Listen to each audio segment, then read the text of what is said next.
ടിയുടെ ജീവിതം തന്നെ നമ്മുടെ നാട്ടിൻ്റെ സാമൂഹിക മാറ്റത്തിന് വേണ്ടിയാണ്. രാഷ്ട്രീയ പ്രസ്ഥാനത്തിന് കൂടിയല്ല. അദ്ദേഹം നന്മയുടെ വഴിയിലേക്ക് ജനങ്ങളെ നയിക്കാൻ വേണ്ടി കഥ എഴുതിക്കൊണ്ടിരുന്നു. അദ്ദേഹത്തിൻ്റെ കഥകൾ ഓരോന്നും നമ്മുടെ ജീവിതവുമായി പലപ്പോഴും ബന്ധപ്പെട്ട് കിടക്കുന്നതാണ്. എൻ്റെ ചെറുപ്പത്തിൽ ഞാൻ അദ്ദേഹത്തിൻ്റെ കഥ ഞാനും എൻ്റെ അമ്മയും കൂടി വായിച്ച് ഞങ്ങൾ ഒരുമിച്ചിരുന്ന് കരഞ്ഞിട്ടുണ്ട്. അത്രമാത്രം ഹൃദയവേദന തന്മയത്തമായി നമ്മുടെ മുമ്പിൽ അവതരിപ്പിക്കാൻ ഇത്രമാത്രം കഴിവുള്ള ഒരു എഴുത്തുകാരൻ മലയാളത്തിൽ വേറെ ഉണ്ടായിട്ടില്ല. അദ്ദേഹത്തിൻ്റെ നഷ്ടം മലയാളികൾക്ക് ഒരിക്കലും മറക്കാൻ കഴിയാത്ത നഷ്ടമാണ്. നെടിയുടെ തീരവും കുടുംബ പശ്ചാത്തലത്തിലുണ്ടാകുന്ന ഒരുപാട് സാമൂഹിക ബന്ധങ്ങളിലെ സ്വരച്ചേർച്ചില്ലായ്മയും കഥകളിലൂടെ അവതരിപ്പിച്ചുകൊണ്ട് നമ്മളെ സ്വാധീനിച്ച് മഞ്ഞ് വായിക്കുമ്പോൾ നമ്മുടെ മനസ്സിനകത്ത് മഞ്ഞ് വീഴുന്നതുമായി നമുക്ക് തോന്നും.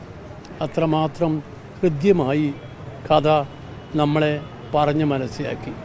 അങ്ങനെ കഥയുടെ രംഗത്തും അതുപോലെ തന്നെ ലേഖനങ്ങളും സാമൂഹ്യ പ്രശ്നങ്ങൾ അദ്ദേഹം ഇടപെടാറുണ്ട്.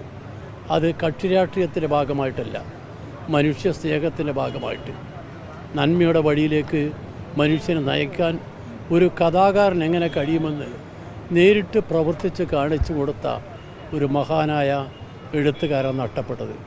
ഇനി അതുപോലൊരാൾ മലയാളത്തിലുണ്ടോ എന്ന് ചോദിച്ചാൽ എൻ്റെ കണക്കിൽ എവിടെയുമില്ല. ഞാൻ വായിച്ചിരുന്ന കൃതികളിലൊന്നും അങ്ങനെയുള്ള ഒരാളെ ഞാൻ കണ്ടിട്ടില്ല. എഴുത്തുകാരൻ, പത്രാധിപർ, സർവസമ്മതനായ പത്രാധിപർ, അതുപോലെ തിരക്കഥാകൃത്ത്, സിനിമയുടെ ലോകത്ത് നമ്മളെ പലപ്പോഴും വലിയ വലിയ വഴികൾ കാണിച്ചെന്ന ആ മഹാൻ, അതെല്ലാം ഇനി ഓർമ്മ മാത്രം.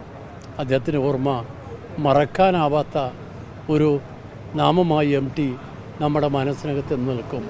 ആ വലിയ മഹാൻ്റെ നിര്യാണം മലയാളികളായ എല്ലാ മനുഷ്യരുടെയും മനസ്സിന് നൊമ്പരപ്പെടുന്നതായിരിക്കും.